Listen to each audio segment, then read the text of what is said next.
이번 편에는 전세자금 대출을 받아 임대차 계약 시 알아야 할 주의사항에 대해서 열정 변호사님께 질문 몇 가지 해보도록 하겠습니다. 네.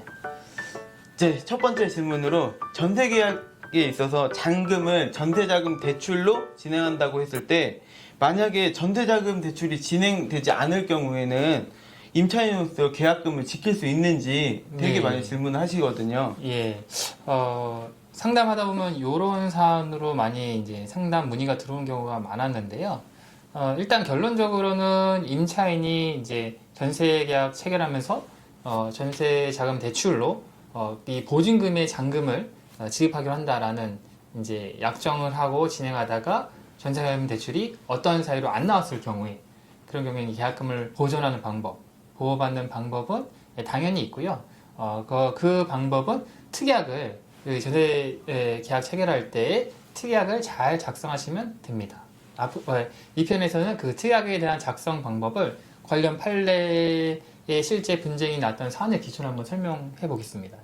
그럴 때는 그러면은 어떠한 특약을 넣어야지 임차인 입장에서 안전한가요? 네, 일단 기본적으로 이 정도까지는 알고 있을 거예요. 특약으로 이 전세 계약의 그 보증금 잔금은 전세자금 대출로 진행해서 지급하기로 한다라는 특약과 함께 임대인은 이 전세자금 대출 절차에 협조한다라는 이제 내용을 기본적으로 넣어야겠죠. 그러면은 절차에 협조를 한다 임대인이 뭐 이런 거는 어떻게 좀 구체적으로 넣어야 되나요? 그렇죠. 이제 하급시행 요 관련 판례 중에 임대인이 전세자금 대출 절차에 협조한다라는 내용만 넣은 사안에서 여러 가지 구체적인 그 자료를 요청한 것들이 많았고 그 사안에서는 또 이제 전세 계약 체결을 그 대리로 임대인의 대리인이 와서 했던 사안이었는데 그러다 보니까 은행에서는 이 전세 계약이 정말 적법하게 정당하게 잘 이루어졌는지 관련 필요서를 위임장, 뭐 가족관계 증명서, 이런 신분증 뭐 이런 것들도 다 요구하고 막 이러다 보니까 임대인 입장에서도 굉장히 이제 조금 당황스럽고 협조하기가 네네. 좀 애매한 사안이었고 또 그런 과정에서 임차인도 요거에 대한 협조 요청을 제때제때 했어야 되는데 네. 잔금 기한 뭐 3일 전에 했던 이런 사안이었어요. 네네. 이런 사안에서 결과적으로는 대출이 너무 급박해서 안 나오고 계약이 해지했던 사안인데 이 사안에서 계약금 반환 분쟁이 있었는데 법원은 인정하지 않았던 조금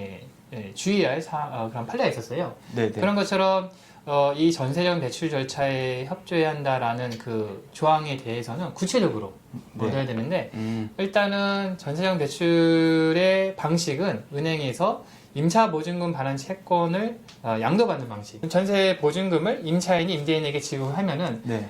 보증금 반환 채권이 임차인에게 있죠. 네, 근데 네. 이거를 이 은행에게 이제 양도하는 방식입니다. 그 네. 양도하는 방식에 이제 채무자가 동의하는 네, 네. 이런 방식이 하나 있고 또 질권을 설정하는 방법이 있어요. 임차인이 임차 보증금 반환 채권이 있는데 채권은 은행에 담보로 제공하는 것을 질권이라고 합니다. 네네. 채권을 담보. 예를 들어 부동산을 은행에 담보로 제공하는 것은 근저당권 설정이라고 하죠. 네네네. 질권은 채권을 담보로 제공하는 거다. 이런 두 가지 방법으로 주로 이루어집니다. 그래서 임차 보증금 반환 채권의 양도 또는 질권 설정 절차에 협조하고 필요한 일체의 서류 제공에 협조한다. 라는 내용을 구체적으로 명시해 내는 것이죠. 특약을 구체적으로 작성하지 않았을 경우에도 법원에서 인정해준 경우가 있나요? 특약을 구체적으로 적시하지 않았던 사안에서 계약이 결국 전세자금이 대출로 안 나오니까 네. 계약은 이제 해지되고 임차인이 이제 소송으로 계약금 반환 청구 네, 또, 네. 또 플러스 손해배상 청구, 위약금 청구를 같이 하죠. 이런 사안에 있어서 법원은 그 임차인의 청구를 인정하지 않았던 사안도 있고 인정한 사안도 있어요. 네네. 구체적인 사안에 따라 다른데 인정하지 않았던 사안은 구체적인 이제 전세자금 대출 절차 협조 의무 이런 것들에 대해서 전혀 설명이 없었던 거고 임대인은 단순히 이거에 대해서 뭐 전화상 연락이 오면은 동의하는 정도로만 이제 알고 있었지 어떤 복잡한 네. 서류를 작성하거나 이런 것까지 안내를 받지 않았다는 사안이고 네네. 그리고 추가적으로 그 사안에서는 아까 말씀드린 것처럼 임차인이 어떤 이런 대출 절차 협조에 대한 요청을 네, 네. 적시하지 않았던 이제 사안이었어요. 그런 경우고 또 이제 가장 기본적으로 이런 경우에 임대인의 책임을 인정했던 그 사안은 전세계 대출에 협조하기로 약정을 했는데 임대인이 변심이 이제 일어난 거죠. 임차인하고 어떤 트러블이 있는지 몰라도 네. 그냥 그 은행에서 대출 절차에 협조해달라고 연락이 오는데 계속 이제 거부하고 그래서 계약이 해제된 그런 사안에서는 당연히 예, 그 계약금 반환까지 인정하고 네네. 그리고 손해배상으로 위약금, 계약금 상당한 위약금까지 인정했던 이제 예, 사안이 기본적인 사안으로 이제 있습니다. 그러면 임대인이 협조해서 대출 신청을 했는데 전세 계약 체결 시에는 발견되지 않는 위법 상황에 대해서 발견되어 대출이 거절되었을 경우에는 임대인한테 책임을 물을 수 있나요? 이런 경우들이 종종 있는데요. 그렇기 때문에 이 전세 계약에 있어서 임대인의 전세 자금 대출 절차 협조 의무 플러스 하나 더 해야 하는 게 조건부 계약을 하는 거죠. 조건부 계약이란 것은 전세자금 대출이 승인되지 않을 경우, 전세자금 대출이 나오지 않을 경우에는 이 임대차 계약은 무효로 하고 보증금을 반환한다. 라는 내용을 명시하는 것이죠. 실제 사안에서 이런 사안이 있었습니다. 이 전세자금 대출로 보증금의 잔금을 지급하기로 했고 임대인은 그에 따라서 그 전세자금 대출 절차에 협조했죠. 필요한 서류 작성 이런 걸 다 했는데 은행이 심사 중에 요 임차주택 목적물에 위법사항이 발견된 겁니다. 위법 건축물이라는 거죠. 그래가지고 그 전세자금 대출의 이 금이 안 나온 거죠. 안 나온 상황에서 결국 잔금 지급이 안 되니까 임대차 계약은 이루어지지 않았고 해제됐고 임차인은 이제 계약금 반환 플러스 위약금 청구까지 했습니다. 보통 위약금이라는 거는 이제 표준 임대차 계약서에 보면은 일방이 이 계약의 사항에 의무 위반을 하면은 이 손해배상을 지급하는데 손해배상금은 계약금으로 가름한다. 그러니까 이게 위약금 약정, 손해배상 네네네. 예정이라는 거예요. 네네. 그래서 만약에 임대인이 의무 불이행으로 이 계약이 해제된 게 맞다면은 네. 계약금 반환뿐만 아니라 계약이 해제되면 무효가 되니까 계약금 반환뿐만 아니라 플러스 위약금까지. 그러니까 2천 주었으면은 2천 반환받고 플러스 2천을 더 받는 거죠.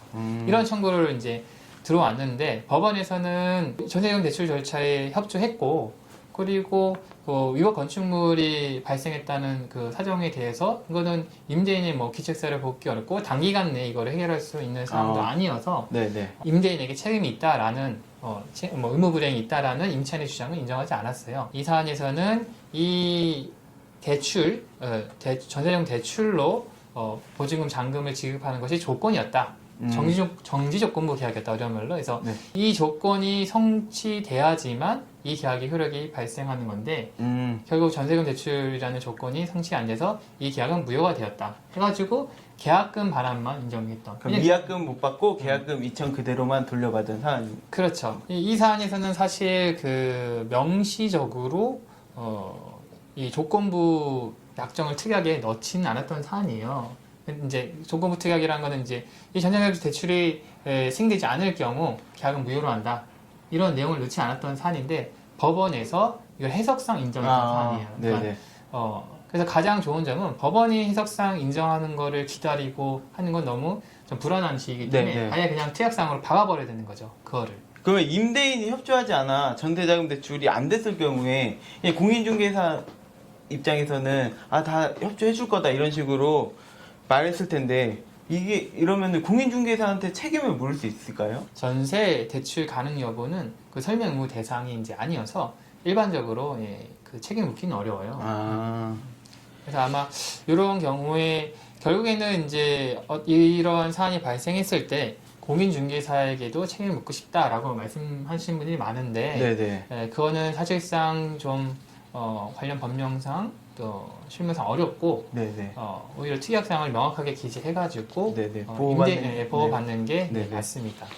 그러면은 이제 부동산 전문 변호사로서 임대차 계약 시 전세자금 대출 협조에 관해서 특약을 어떻게 이제 구체적으로 이제 마지막으로 정리해 주실 수 있나요? 첫 번째로는 임대인의 전세 대금 절차 협조 의무를 구체적으로 넣을 것. 구체적으로 넣는 예시로는 전세자금 대출 절차에 임대인은 협조하기로 하며 구체적으로 임차 보증금 반환 채권 양도 또는 질권 설정 절차에 필요한 일체의 서류 작성 뭐 이러한 절차 등등에 대해서 협조하기로 한다. 네. 라는 내용을 이제 구체적으로 이제 넣어야 되는 거죠. 네. 두 번째로는 조건부 특약을 별도의 항으로 또 넣는 거죠. 전세자금 대출이 승인되지 않을 경우에는 조건 임대차 계약은 무효로 하고 계약금은 즉시 반환한다.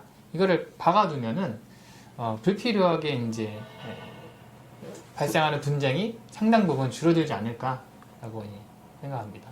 네, 오늘 열정 변호사님이 알려주신 전세자금 대출 관련한 계약에 대해서 아시고 불필요한 소송에 휘말리지 않도록 네, 오랜만에 이제 촬영을 했는데 하여튼 뭐 오랜만이가 처음이니까 좀 뭐 네. 설명도 있고 네. 예, 앞으로 이것뿐만 아니라 여러 가지 좋은 유용한 정보로 다시금 봄을 맞이해서 네, 네. 영상을 제공해 드리겠습니다. 감사합니다.